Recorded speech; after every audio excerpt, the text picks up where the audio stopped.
Hello, good morning all of you. कैसे हैं आप सभी? उम्मीद करता हूं कि आप सभी बिल्कुल स्वस्थ और तंदुरुस्त होंगे। तो आज के सेशन में हम ज्योग्राफी की नेक्स्ट क्लास को आगे कंटिन्यू करेंगे। इससे पहले ज्योग्राफी के ऊपर लगातार 14 लेक्चर्स आ चुके हैं और मैं उम्मीद करता हूं जो सारे के सारे लेक्चर्स हैं वो आपको बढ़िया से समझ आए होंगे। अब देखो, ये जो पूरे लेक्चर्स थे वो उन्हीं स्टूडेंट्स को दिखे हैं जो कि हमारी ऑनलाइन क्लासेस में ऐड हैं। अगर आप लोग भी हमारी पूरी वीडियोस को देखना चाहते हो, यहाँ के जो पूरा स्टडी मटेरियल है उसको एक्सेस करना चाहते हो या पूरे सिलेबस को कंप्लीट करना चाहते हो, तो उसके लिए आपको ऑनलाइन क्लासेस को ज्वाइन करना पड़ेगा। ऑनलाइन क्लासेस को ज्वाइन कैसे करें, वो सारी चीज़ें नीचे डिस्क्रिप्शन लिस्ट में एक वीडियो लिंक है, उसमें सारी बताई गई हैं। एक बार उसको आप जरूर देखिएगा। अगर फिर भी आपको कोई परेशानी आती है या आपके दिमाग में कोई क्वेश्चन आता है तो आप 9459802085 पे कॉल करके अपने क्वेश्चंस को पूछ सकते हो। क्लियर है मेरी बात? तो चलें आज के इस टॉपिक को कंटिन्यू करें। भैया जियोग्राफी एक important topic exam point of view से भी, और एक इन्वायरमेंट के बारे में जो हमें सिखाती है ना, देश दुनिया के बारे में जो हमें सिखाती है वो भी आपके पास कौन है? भूगोल। भाई हमने आज तक क्या सीख लिया? दिन कैसे होते हैं, रात कैसे होती है, साल कैसा होता है, ऋतु परिवर्तन कैसा होता है, किस वजह से होती हैं ये सारी चीज़ें, हमारे कितने प्लैनेट्स हैं और जो प्लैनेट्स के नियरेस्ट स्टार हैं वो कौन कौन है, गैलेक्सी कौन है, वो सारी चीज़ें हमने कंप्लीट कर ली है। अब पार्ट नंबर 2 पे हमने 3 से 4 दिन दिए जिसमें हमने केवल और केवल 2 ही चीज़ों को समझा, एक अक्षांश और एक देशांतर रेखा, एक अक्षांश और एक देशांतर रेखा। अगर आपको अक्षांश और देशांतर रेखा में कोई दिक्कत है तो आप हमारे साथ उन दिक्कतों को शेयर कर सकते हो, जिसके लिए मैंने आपको बोला है कि आप जो एप्लीकेशन में चैट एक आपको ऑप्शन है उसका यूज़ करके आप अपने जो डाउट्स हैं वो हमारे तक पहुंचा सकते हो।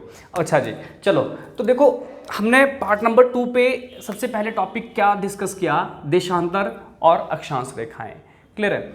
तो देखो, अब अगर मैं पार्ट नंबर 2 का अगला टॉपिक देखने लगूं तो वो क्या होगा? भाई ये हमारी अर्थ है ना, ये हमारी अर्थ है और इसी अर्थ को पूरा पढ़ना है और यही तो हमारा फिर सब्जेक्ट बन जाता है जियोग्राफी। यही सीखा ना हमने आज तक। तो इसमें हमने पहले क्या पढ़ लिया? ये अक्षांश और देशांतर रेखाएं खत्म कर ली हैं। एक जलवायु को दर्शाती थी और एक आपके पास समय को दर्शाती थी।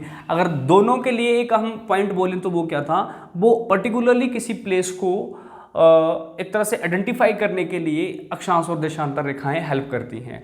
अब जी आ जाओ, नेक्स्ट टॉपिक क्या बनाएंगे? भाई देखो, नेक्स्ट टॉपिक क्या बनेगा? यहाँ पे बोल जाता है कि ये जो हमारी पृथ्वी है ना, ये एक तरह से ऊबड़ खाबड़ है। कैसी है ये? ऊबड़ खाबड़ है। ऊबड़ खाबड़ को क्या बोल जाता है? जियोइड, है ना? क्या बोल जाएगा? Geoid, GEOID, geoid. अगर आपसे कभी भी कोई क्वेश्चन पूछे कि भाई हमारी जो अर्थ है वो किस शेप की है, आपसे पूछा जाएगा क्या वो स्फेरिकल शेप की है, क्या वो स्फेयर है, क्या वो एक बॉल के आकार की है। आपसे क्वेश्चन पूछा जाएगा क्या वो एलिप्टिकल शेप की है। एलिप्टिकल शेप का मतलब अंडाकार है? नहीं भैया, जो उसकी शेप है वो कौन सी है? जियोइड। जियोइड का मतलब होता है ऊबड़ खाबड़। क्लियर है? मतलब कहीं से ये जो आपके पास भाग है वो थोड़ा नीचे धंसा हुआ होगा, कहीं से वो ऊपर उठा हुआ होगा। क्लियर है? तो ये हमारे लिए इंपॉर्टेंट है जियोइड। तो देखो, जब मैं इतनी चीज़ पढ़ता हूँ ना तो यहाँ पे मेरे को एक चीज़ देखने को मिलती है कि भाई हमारा जो ये ऊबड़ खाबड़ का जो सरफेस है वो किसकी वजह से बना हुआ होगा।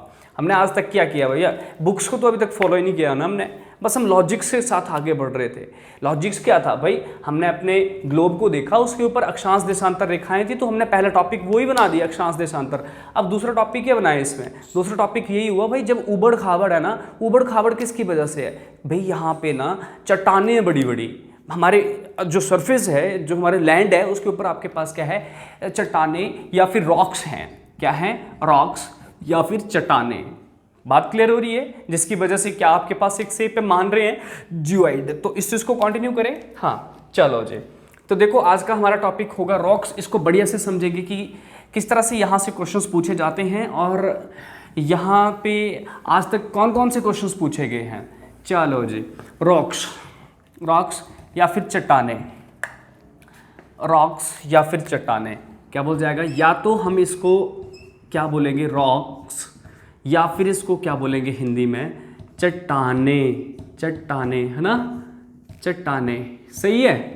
हाँ, तो भैया क्या है ये चट्टाने, क्या है, बोला गया हमारे धरातल पे एक विशाल आकार का पत्थर रख सकते हो आप, एक कठोर अवस्था में जो आपके पास एक जो पत्थर है या जो एक कोई ऑब्जेक्ट है, उसी को हम क्या नाम दे रहे हैं, चट्टान। सिंपल से शब्दों में आप समझ सकते हो, छोटा जो आपके पास पत्थर होता है ना, उसका बड़ा रूप ही आपके पास क्या होती है, चट्टाने। क्या बोल जाता है, चट्टाने।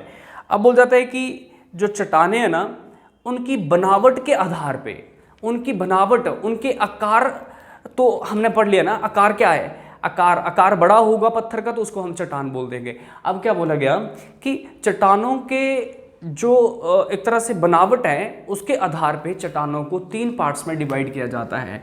कितने पार्ट्स में डिवाइड किया जाता है इसको, 3 पार्ट्स में। तो पहला पार्ट मैं यहाँ पे लिख रहा हूँ, है ना। पहला पार्ट यहाँ पे क्या है, वो है igneous rocks, igneous IGNEOUS rocks, या फिर इसको हिंदी में बोला जाता है आग्नेय चट्टाने, चट्टाने। क्लियर है। नंबर 2 पे जो बनावट के आधार पे एक इसकी टाइप है, वो क्या है, सेडिमेंट्री रॉक्स,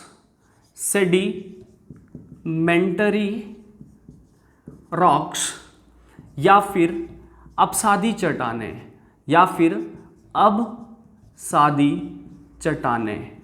क्लियर है। और नंबर 3 पे जो आपके पास इंपॉर्टेंट है, वो क्या है, वो जो टाइप है वो है मेटामॉर्फिक्स रॉक्स, या फिर रूपांतरित चट्टाने, मेटामॉर्फिक,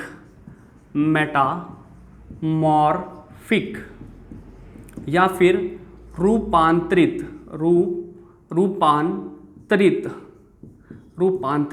चट्टाने, और या इसको कायांतरित भी बोला जाता है,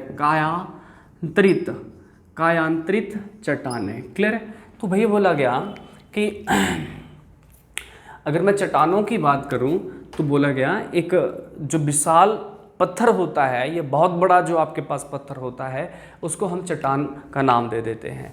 क्लियर है। अब बोला गया जो उसकी बनावट है ना, उसकी जो चट्टानों की जो बनावट है कि कैसे बनी हुई होगी वो, है ना, उसी बेसिस पे जो हमारी रॉक्स हैं, रॉक्स को कितने टाइप्स में रख दिया गया है, 3 टाइप्स। क्लियर हो रही है बातें ये या नहीं। अब आ जाओ, हम सबसे पहले देखेंगे इग्नियस रॉक्स को बढ़िया से, फिर हम बात करेंगे सेडिमेंट्री रॉक्स की, और लास्ट में हम बात करेंगे मेटामॉर्फिक रॉक्स की। क्लियर है। Metamorphic, PHIC। हाँ जी। तो चलें इनकी बनावट देख लेते हैं कि कैसे बनी हुई होंगी। बोला जाता है जो अधिकतर चट्टाने हैं वो ज्वालामुखी किसमें जो लावा निकलता है उससे वो बनती हैं। तो यहाँ पे देखो, अगर मैं आग्नेय चट्टान की बात करूँ, ये आपके पास मान लो ये सरफेस जहाँ पे हम खड़े हैं, यहाँ पे हमारे घर है मान लो, है ना। मैं आपको सिंपल सा ये समझाना चाह रहा हूँ कि जहाँ पे हम खड़े हैं वो ये सरफेस है। अब यहाँ पे क्या होता है देखो, अगर मैं इसको क्या बोल सकता हूँ, धरातल, इसको क्या बोल सकता हूँ, धरातल। अब देखो, अगर मैं धरातल के नीचे जाऊँगा ना, इस भूमि के नीचे, धरातल के नीचे जाऊँगा, तो यहाँ पे एक टॉपिक चलता है टेक्टोनिक प्लेट्स। क्लियर है। बोला जाता है टेक्टोनिक प्लेट्स हमारे धरातल के नीचे है, और वो जो पृथ्वी की ऊपर की सतह है, जो मिट्टी वाला हिस्सा है, वो टेक्टोनिक प्लेट्स के ऊपर स्थिर है। ये पृथ्वी का कठोर भाग जो है ना, वो नीचे है, जिसके ऊपर वाला जो भाग है वो बैठा हुआ है, या जो उसके ऊपर स्थित है। अब टेक्टोनिक प्लेट्स क्या काम करती हैं, हमेशा ये अपनी मूवमेंट करती रहती है। कोई प्लेट इस तरफ को चल रही है, कोई प्लेट इस तरफ को चल रही है। बोल जाता है कि 7 बड़ी प्लेटें हैं, और लगभग 21 से ऊपर, या 21 और 25 के बीच में आपके पास छोटी प्लेटें हैं, याद रख लेना। टेक्टोनिक प्लेट्स, इस पूरे यूनिवर्स की बात करें, विश्व की बात करें, वर्ल्ड की बात करें, अगर अपनी अर्थ की बात करें, तो यहाँ पे 7 बड़ी प्लेटें हैं जिनको ओशन से संबंधित नाम दिया गया, जैसे इंडियन ओशन प्लेट, उसके बाद आपके पास जैसे अफ्रीकन प्लेट, इस तरह से नाम दिया गया है। तो बड़ी प्लेटें 7 हैं और छोटी प्लेटें 21 और 25 के बीच में हैं। अब ये प्लेटें हमेशा क्या काम करती हैं, इधर से उधर खिसकती रहती है, मतलब अपनी जो स्थिति है उसमें परिवर्तन करती रहती है, एक जगह नहीं रहती है। और ये करती क्या है, इनका मेन काम क्या है, जो ऊपर की सतह है ना, इसको है ना यहाँ पे बिठाए रखना, ये बनाए रखना। जब मान लो ये आपके पास जो प्लेट्स हैं वो मान लो एक इस तरफ को चल पड़ती है, एक इस तरफ को चल पड़ती है, तो बीच में क्या होगा, बीच में आपके पास खाई बनती चलेगी ना, खाई बनती चलेगी ना, तो इससे क्या होगा, ये जो ऊपर वाला हिस्सा है वो नीचे धंसता चले जाएगा। अभी आप सुन रहे होंगे ना कि भाई 8वां कॉन्टिनेंट बनने वाला है जिसमें अफ्रीकन प्लेट टूटने वाली है, तो वही वो यहाँ पे भी वही काम हो रहा है कि क्या, एक प्लेट इस तरफ को मूव कर रही है और दूसरी प्लेट इस तरफ को मूव कर रही है, बीच का जो आपके पास क्षेत्र है वो नीचे धंसता जा रहा है। इसीलिए अभी बोला जा रहा है, दावा किया जा रहा है न्यूज़ चैनल के द्वारा कि भाई 8वीं प्लेट्स बनने वाली है, या जो 8वां कॉन्टिनेंट है वो बनने वाला है। हाँ, तो देखो ये चीज़ आपको समझ आ चुकी है ना, टेक्टोनिक प्लेट्स इस तरह से मूवमेंट करती है। भाई जब इन्होंने इस तरह से मूवमेंट करी तो क्या हुआ, ऊपर वाला जो धरातल थी वो नीचे धंस गई। अब मान लो उन्होंने ऐसा नहीं किया, अब मान लो यहाँ पे कोई बड़ी प्लेट है और यहाँ पे कोई छोटी प्लेट है ना, ये दोनों आपस में टकरा जाती हैं, मान लो बड़ी और छोटी प्लेट आपस में टकरा देती हैं। जब ये यहाँ से आ रही है और ये यहाँ से आ रही है, इनकी अपनी अपनी स्पीड रही होगी, जब ये आपस में टकराएंगी तो भाई क्या होता है, आपस में टकराने से एक चीज़ पैदा होती है, नाम है फ्रिक्शन। क्या होती है, फ्रिक्शन, घर्षण। फ्रिक्शन का मतलब क्या होता है, फ्रिक्शन का मतलब समझते हैं ना, घर्षण, हाथ को रगड़ रहा हो ना, फ्रिक्शन पैदा हो रहा है, क्लियर है, एनर्जी निकलती है, मतलब हीट एनर्जी होती है और वो है ना। तो यहाँ पे क्या होता है कि यहाँ पे फ्रिक्शन होती है। और अगर मैं नीचे की बात करूँ तो नीचे हमारे पास मिनरल्स रहते हैं। मिनरल्स मतलब खनिज, आपने पढ़ा है ना भाई, लोहा एक धातु है, उसके बाद आपने पढ़ा है सिलिकॉन, एल्यूमिनियम एक धातु है, सोना एक धातु है। तो भाई वो सारी चीज़ें कोई आसमान में नहीं है, वो सारी चीज़ें ज़मीन के नीचे हैं। तो बोला गया जो नीचे मिनरल्स खनिज हैं, खनिज क्या करते हैं कि इस फ्रिक्शन को एक चिंगारी के रूप में पकड़ लेते हैं। मतलब इन खनिजों में यहाँ पे इस फ्रिक्शंस की वजह से आग लग जाती है। दो गाड़ियाँ आपस में टकराती हैं ना, तो क्या होता है भाई, वहाँ पे आग लग जाती है, ब्लास्ट भी हो जाती है। ब्लास्ट तब होती है क्योंकि उसमें वो आपके पास जो फ्यूल रहता है वो एकदम से आग पकड़ता है। हाँ, तो वही यहाँ पे काम हुआ, इन मिनरल्स ने आग पकड़ी। अब ये मिनरल्स जो नीचे खनिज थे ना, ये मोल्टेड हो चुके हैं। मोल्टेड का मतलब क्या, ये पिघल चुके हैं। पहले ये सॉलिड अवस्था में थे या एक कठोर अवस्था में थे ये जो खनिज थे, अब ये क्या हो चुके हैं, पिघल चुके हैं। जैसे ये पिघले ना, तो बोल जाता है अगर इन मिनरल्स में एक मिनरल देखा जाता है, नाम है सिलिका। अगर सिलिका की मात्रा अधिक हुई तो ये जो सिलिका है ना, ये जंप करता है ऊपर, ये जंप करता है, ये लिक्विड फिर निकलना बाहर की तरफ जंप करेगा, ये बाहर की तरफ निकलना स्टार्ट होगा। अगर सिलिका की मात्रा ज़्यादा हुई तो ये जो है ये धरातल के बाहर निकलना स्टार्ट हो जाता है। जो अंदर का गंध है, गंध या फिर जो पिघला हुआ पदार्थ है, क्लियर है, तो वो बाहर की तरफ निकलना स्टार्ट करता है। तो याद रखना, जब ये प्रोसेस होती है और जो अंदर पिघला हुआ आपके पास मटेरियल होता है या पिघला हुआ जो पदार्थ है, उसको धरातल के नीचे नाम दिया जाता है मैग्मा। क्या बोल जाता है इस चीज़ को, मैग्मा। एक एक चीज़ को रिवाइज करना या बढ़िया से पढ़ना, अगर समझ नहीं जाए तो रिप्ले करना। अब मैग्मा क्या था, धरातल से नीचे जो पिघला हुआ पदार्थ है उसको मैग्मा बोला जा रहा है। अब बोला कि यही मैग्मा जब धरातल पे बाहर निकल जाता है, देखा ना आपने, इसी को तो ज्वालामुखी बोल जाता है। हाँ, तो बोला जाता है यही मैग्मा जब धरातल से बाहर निकलता है और जो धरातल की सतह है उसके ऊपर बिछने लग पड़ता है, तो इस चीज़ को क्या बोल जाता है, लावा। क्या बोल जाता है इस चीज़ को, लावा, या फिर इसको क्या बोल जाएगा, लावा, इंग्लिश में भी और हिंदी में भी लावा। ये पूरी जो प्रोसेस पड़ी इसको बोल जाता है ज्वालामुखी। तो मैंने वही बोला था स्टार्टिंग में कि अधिकतर चट्टानों का निर्माण ज्वालामुखी उदागर से ही होता है। ज्वालामुखी के कारण आपके पास क्या देखने को मिला, दो प्लेटें आपस में टकराई, उसके बाद जो अंदर जो आपके पास पदार्थ था उसमें आग लग गई, वो पिघल गया। अगर उसमें सिलिका की मात्रा अधिक है तो वो ऊपर जंप करने लगा और जो पिघला हुआ मटेरियल अंदर है उसको मैग्मा बोला गया। जब वो बाहर पहुंच गया उसको लावा बोला गया। पर जब ये लावा ठंडा होता है ना, जब ये लावा ठंडा होता है ना, तो वो ही एक चट्टान बन जाती है। टॉपिक क्लियर होगा सबका। जब लावा ठंडा हो जाता है धरातल पे आके, तो वो एक काफ़ी टाइम बाद एक चट्टान का रूप ले लेता है और उसी को हम चट्टान बोलते हैं। तो याद रखना, इग्नियस चट्टान जो बनती है वो इसी तरह से बनती है। आग्नेय चट्टान जो है वो उसका जो निर्माण है वो इसी तरह से होता है। ज्वालामुखी उजागर हुआ। आग्नेय, आग्नेय जो नाम है ना इसका वही आपको बता दे रहा है भाई, आग लगी ना अंदर, उसके बाद क्या हुआ, चट्टान का निर्माण हो गया। देखा आप, क्लियर है। अब इस टॉपिक को थोड़ा बढ़िया से पढ़ते हैं। देखो, आग्नेय चट्टानों के अलग अलग एग्जाम्पल हैं, मतलब किसी आग्नेय चट्टान को यहाँ पे ग्रेनाइट बोला गया, ग्रेनाइट बोला गया, किसी को पैग्मेटाइट बोला गया, किसी को डायोराइट बोला गया, डायोराइट बोला गया, किसी को ग्रेवो बोला गया, है ना, ग्रेवो बोला गया, है ना, क्लियर है। ग्रेनाइट, पैग्मेटाइट, डायोराइट, एक और लिख लेना बेसाल्ट, ये इंपॉर्टेंट है, ठीक है। तो क्या बोला जा रहा है, अगर आपसे कोई पूछे कि भाई बेसाल्ट कौन सी चट्टान का उदाहरण है, वो आग्नेय चट्टान से बनती है। बेसाल्ट की जो चट्टान है वो किससे बनती है, आग्नेय चट्टान से। जो ग्रेनाइट घरों में हम पत्थर यूज करते हैं वो किससे बना हुआ होता है, आग्नेय चट्टानों से बना हुआ होता है वो। क्लियर है मेरी बातें या नहीं? हाँ। अब जी यहाँ पे एक चीज़ ध्यान रखना, ये जो पैग्मेटाइट है ना, ये जो पैग्मेटाइट सेल है या पैग्मेटाइट जो आपके पास चट्टान का एक उदाहरण है, बोल जाता है राजस्थान में, सॉरी झारखंड में एक जगह है जिसको हम बोलते हैं कोरोडमा,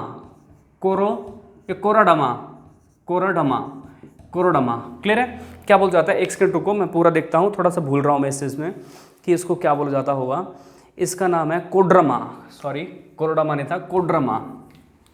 राजस्थान में एक प्लेस है जिसको हम क्या बोलते हैं, कोडरमा। क्लियर है? राजस्थान का एक प्लेस कोडरमा, जो कि एक तरह से प्रसिद्ध है किस चीज़ के लिए, माइका के लिए। माइका, इसको हम क्या बोलते हैं हिंदी में, अब्रक। तो बोला जाता है जो कोडरमा झारखंड में एक क्षेत्र है वो किस चीज़ के लिए प्रसिद्ध है, माइका अब्रक के लिए। तो ये जो माइका अब्रक है वो कौन सी चट्टानों से हमें मिलता है, पैग्मेटाइट। याद रखना, पैग्मेटाइट जो आपके पास सेल होते हैं उसी से आपके पास माइका मिलता है या फिर अब्रक। तो याद रखना, जो कोडरमा झारखंड में क्षेत्र है वो किस चीज़ के लिए प्रसिद्ध है, अब्रक के लिए या फिर माइका के लिए। वो ये क्या है, एक तरह का खनिज है अब्रक। क्लियर है ना? हाँ, तो ये चीज़ आपके पास इंपॉर्टेंट है, पैग्मेटाइट को आपने याद रखना है। हाँ, अब आ जाओ भाई, इसमें सबसे इंपॉर्टेंट क्या चलता है ना, बोला जाता है एक बेसाल्ट चट्टान को बहुत पकड़ता है, वो बेसाल्ट चट्टान को बहुत पूछता है हमारा जो एग्जामिनर है। देखो क्या होता है ना, बेसाल्ट चट्टान, यहाँ पे मान लो ये चट्टान है, जो लावा आया है ना वो ये है, अब ये बन गई है बेसाल्ट, है ना। अब इसके ऊपर कड़ी धूप भी पड़ेगी, कड़ी ठंड भी पड़ेगी, बरसात भी पड़ेगी, उसकी वजह से क्या होता है ना, ये आस्ता आस्ता इसमें घर्षण होने स्टार्ट हो जाता है, सॉइल इरोजन स्टार्ट हो जाता है, मिट्टी घिसना स्टार्ट हो जाती है। यहाँ पे बोल जाता है जब बेसाल्ट चट्टान से मिट्टी घिसती है या मिट्टी निकलती है तो वो काली मिट्टी होती है। कौन सी मिट्टी होती है, काली मिट्टी होती है वो। कौन सी, काली मिट्टी।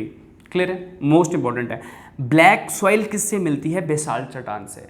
क्लियर है चीज़ें? और बेसाल्ट चट्टान किसका एग्जाम्पल है, आग्नेय चट्टान का।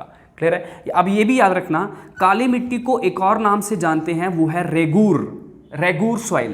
क्या बोल जाता है उससे, उसको रेगूर सॉइल।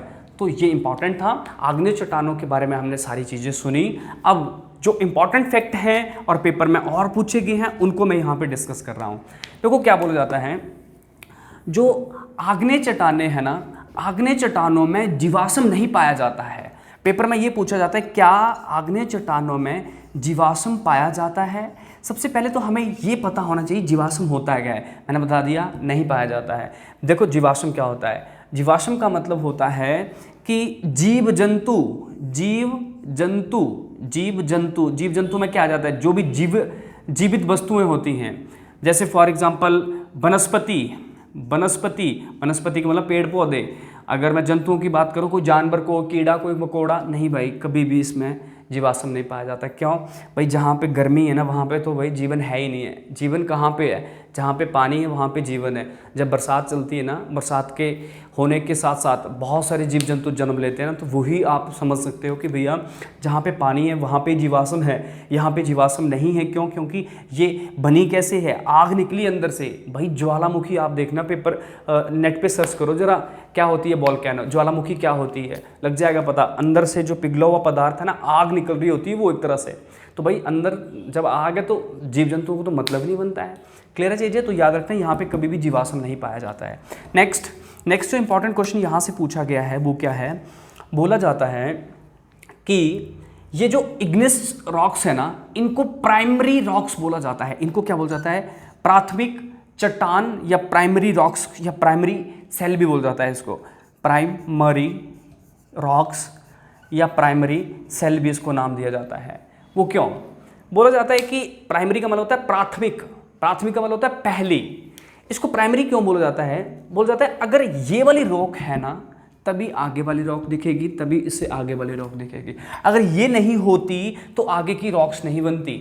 जितनी भी आगे ये रॉक्स की टाइप्स हैं वो सारी की सारी इसी की वजह से बनी हैं। क्लियर है? तो मैं उम्मीद करता हूँ कि ये जो टॉपिक है आपको बढ़िया से समझ आ रहा होगा। भाई मैं आपको ये बार बार समझाता हूँ, अगर आपको कोई डाउट्स हैं, आपके कोई डाउट्स हैं तो उनको ज़रूर हमारे तक पहुँचाओ, तभी आपकी स्टडी जो है वो बेहतरीन हो पाएगी और आपका इंटरेस्ट बढ़िया से बन पाएगा यहाँ पे। और मैं आपको बार बार बोलता हूँ कि अपने अंदर एक मोटिवेशंस लेके आओ। भैया आज के टाइम में गवर्नमेंट जॉब उसी को मिलेगी जो पूरे डेडिकेशंस के साथ अपनी पढ़ाई करेगा और जो पंक्चुअलिटी दिखाएगा। पंक्चुअलिटी का मतलब होता है टाइम टू टाइम काम करेगा। क्लियर है? और ये गारंटी की बात है, मेरे साथ काम करो, मैं आपकी गारंटी लेता हूँ कि भाई आप जॉब लोगे ही लोगे, पर काम करना पड़ेगा जैसे आपको बताया जा रहा है। आज तक अगर हम इस इंस्टीट्यूट की बात कर रहे हैं तो भाई इसको खुले हुए कुछ ज़्यादा टाइम नहीं हुआ है, 1 साल हुआ है। क्लियर है? और यहाँ के रिजल्ट्स की बात करें तो टेट स्टूडेंट्स की बात करें, 2 रिजल्ट्स आ चुके हैं। 100% हमेशा यहाँ पे रिजल्ट रहा है। अगर मैं यहाँ पे अगर पुलिस बैच की बात करूँ, पुलिस में से भी यहाँ पे जो कैंडिडेट्स हैं वो पास हुए हैं। ये सारे रिजल्ट्स हमने अपने यूट्यूब चैनल पे डाले भी हैं, तो आप उनको देख भी सकते हो। हाँ चलो, अब साथी चटाने की बात करो। ये इसलिए मैंने बोला कि आप रिजल्ट देख लो ताकि आप में एक क्रांति आए कि भाई ये पढ़ेंगे ना, नीब इंस्टीट्यूट के साथ चलेंगे तो हम पास हो जाएंगे। बस शर्त ये है कि डेडिकेशन प्लस पंक्चुअलिटी आपको रखनी पड़ेगी। आ जाओ सेडिमेंट्री रॉक्स के ऊपर आ जाओ। बात हुई है प्राइमरी रॉक्स की। प्राइमरी रॉक्स कौन सी है? इग्नियस रॉक्स, आग्नेय चट्टानें। आ जाओ सेडिमेंट्री रॉक्स। सेडिमेंट्री रॉक्स में सबसे पहले लिख लो आप, इसमें जीवाश्म पाया जाता है। मैंने लिख दिया इसमें जीवाश्म पाया जाता है। क्लियर है? इंपॉर्टेंट है, जीवाश्म इसमें पाया जाता है। जीवाश्म का मतलब क्या होता है? जीव जंतु वनस्पतियाँ इसमें देखने को मिलती हैं। कैसे? देखो देखो, पहले तो आप ये मान लो कि यहाँ पे ये जो धरातल है, ये जो आपकी धरातल है जहाँ पे आप लोग बैठे होते हैं, यहाँ पे एक चट्टान बन चुकी है। वो कौन सी है? आग्नेय चट्टान। अब बोल जाता है कि यहाँ पे मान लो ये धरातल आपकी इस तरह से चल रही है, ये धरातल है ना, ये धरातल थी। धरातल मतलब जहाँ पे हम लोग बैठे होते हैं, हमारी जो बस्तियाँ हैं वो यहाँ पे हैं। क्लियर है? तो क्या हुआ यहाँ पे? बोला गया कि ये जो आपके बेसाल्ट, ये जो आग्नेय चट्टान थी, आग्नेय चट्टान साल भर की तपती धूप मतलब एक कड़ाके की धूप, जिसको लू भी बोला जा सकता है, लू से ऊपर भी आपके पास गर्मी चलती है ना, तो उस तरह की ये कड़ाके की धूप सह रही है। और उसके बाद ये एक बहुत तेज बारिश का सामना भी यही चट्टान कर रही है। भाई क्या है? ऋतु परिवर्तन। ऋतु परिवर्तन तो हर एक जगह पे होगा ना पृथ्वी में, क्योंकि वो होता किसकी वजह से है? क्योंकि हमारी जो रोटेशन करती हैं रेवोल्यूशन करती है हमारी अर्थ, प्लस साथ में वो 23.5 डिग्री झुकी हुई है, उसी की वजह से ना। तो भैया देखो यहाँ पे क्या होता है, जब ये बहुत तेज तूफान, बहुत तेज वर्षा का सामना करेंगी तो क्या होगा? आस्ता आस्ता 10 साल बाद, 15 साल बाद इसमें से मिट्टी निकलना स्टार्ट हो जाती है। पानी एक चीज़ है भाई, वो सब हर किसी चीज़ को ख़त्म कर देता है आस्ता आस्ता। क्लियर है मेरी बात? तभी तो क्या होता है, हम जो हमारे घर होते हैं, घरों के ऊपर एक आजकल वो ट्रेंड चल रहा है कि टीन का शेल्टर डाल दो। क्यों? क्योंकि पानी से उससे इसका बचाव हो जाएगा। नहीं तो पानी किसी को नहीं छोड़ता है, आपने खुद देखा होगा। अगर पानी कुछ टाइम के लिए छतों में जमा रहेगा तो क्या होगा? आस्ता आस्ता 10 साल बाद वो टिप टिप करने लग पड़ता है, पूरी छत खराब हो जाती है। तो वही बात हो रही है यहाँ पे। आस्ता आस्ता ना यहाँ से ये मिट्टी निकालने लग पड़ा है। एक सीज़न हुआ और उस सीज़न में मिट्टी इस तरह से गहराई वाले क्षेत्र में जमा होगी इतनी। क्लियर है? अब क्या हुआ भाई? बारिश हुई है ना, तो भाई यहाँ पे तो क्या आएगा? यहाँ पे तो छोटी छोटी वनस्पति भी उगी हुई ना, छोटी छोटी घास की काइयाँ भी उगेगी ना, कीड़े मकोड़े भी यहाँ पे पनपेंगे ना, क्योंकि पानी है तो सब कुछ होगा। तो वही जीवाश्म हो चुका है। अब क्या होगा? अगले साल गर्मी पड़ेगी, अगले साल बारिश आएगी, फिर से अगले साल क्या हो जाएगा? इस तरह से आपके पास मिट्टी बनती चली जाएगी, मिट्टी। और इसी में आपके पास जीव जंतु मर रहे हैं, गल रहे हैं, सड़ रहे हैं।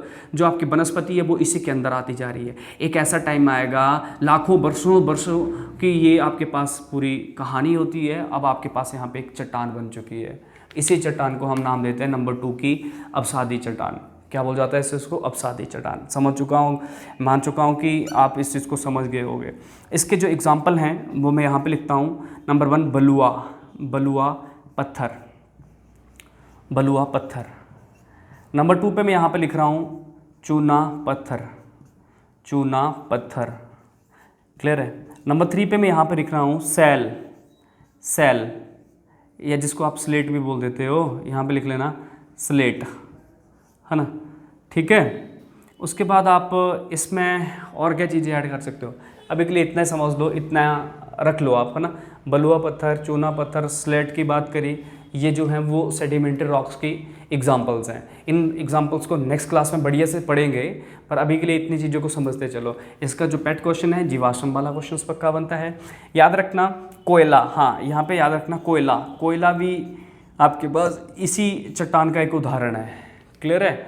तो बोल जाता है कि अपसादी चट्टानों से कोयला भी निर्मित होता है ना। अब आ जाओ रूपांतरित या कायांतरित चट्टानें। बोल जाता है रूपांतरित या कायांतरित चट्टानें किसे बोल जाता है, जब या तो इग्नियस रॉक, सुनना मेरी बात जो मैं बोलूँगा ढंग से सुनना, या तो इग्नियस रॉक्स या तो मेटामॉर्फिक या तो फिर जो सेडिमेंट्री रॉक है, या तो इग्नियस रॉक या तो सेडिमेंट्री रॉक अपनी जो एक आकार है, अपनी जो बनावट है उसमें परिवर्तन कर ले, तो उसी को हम नाम देते हैं मेटामॉर्फिक रॉक्स। बहुत सिंपल से शब्दों में मैंने आपको समझाया, क्या बोला, जब आग्नेय चट्टान या सेडिमेंट्री रॉक दोनों में से कोई भी अपने आकार में परिवर्तन कर लेती हैं, तो उसी चीज़ को क्या बोला जाएगा, मेटामॉर्फिक या फिर रूपांतरित चट्टानें। मैं आपको समझाता हूँ कि क्या हो सकता है उसका। देखो जैसे कि मैं आपको यहाँ पे लिखूँ चूना पत्थर, चूना पत्थर। अब आप बताओ ये किसका आपके पास एक एग्जाम्पल था, वो सेडिमेंट्री रॉक का था। पर जब हम चूने पत्थर को घिसते हैं या इसके ऊपर लगातार बारिश होती रहे तो इससे एक नया पत्थर बन जाता है, वो आपके पास है संगमरमर, जिसको आप मार्बल बोलते हो। बात समझ आ चुकी है ना, बहुत सिंपल है ना। तो क्या आपके पास ऐसी चट्टानें जो कि या तो इस चट्टान से बदल के या इस चट्टान से बदल के बनेगी, उसी को हम नंबर 3 की चट्टान काउंट करेंगे। क्लियर है मेरी बात। तो ये सारा टॉपिक हमारे लिए इंपॉर्टेंट है, आपको ये बढ़िया से समझना है। अब जो हमारा कल का लेक्चर होगा उसमें हम क्या पढ़ेंगे, हम ये देखेंगे पेपर में क्वेश्चन कहाँ से बनता है। ये तो जो मैंने लिखा वो सारा आज तक बनाया हुआ है, पर पेपर में और भी क्वेश्चंस बनते हैं। जैसे यहाँ पे एक टेबल बनाएंगे हम, टेबल में यहाँ पे लिखूंगा इग्नियस रॉक चेंज हुई, मेटामॉर्फिक्स बनी, वो कौन कौन से एग्जांपल्स हैं वो लिखेंगे। जिस तरह से आगे मैं एक और टेबल बनाऊंगा जिसमें लिखूंगा सेडिमेंट्री और मेटामॉर्फिक रॉक्स। सेडिमेंट्री चेंज हुई तो कौन सी मेटामॉर्फिक रॉक्स आई। तो आज के लिए काफ़ी है। अगर ये वीडियो लेक्चर्स आपको पसंद आता है तो इसको ज़रूर ज़्यादा से ज़्यादा शेयर करें, और अगर आप हमारे साथ हमेशा के लिए जुड़ना चाहते हो, अगर हमारे पूरे सिलेबस को कंप्लीट करना चाहते हो, तो आप हमारे ऑनलाइन कोर्स को ज्वाइन कर सकते हो। उसको ज्वाइन करने का प्रोसेस मैं बता चुका हूं, या फिर आप 9459802085 पे कॉल कर सकते हो। थैंक यू, धन्यवाद, मिलते हैं नेक्स्ट लेक्चर में।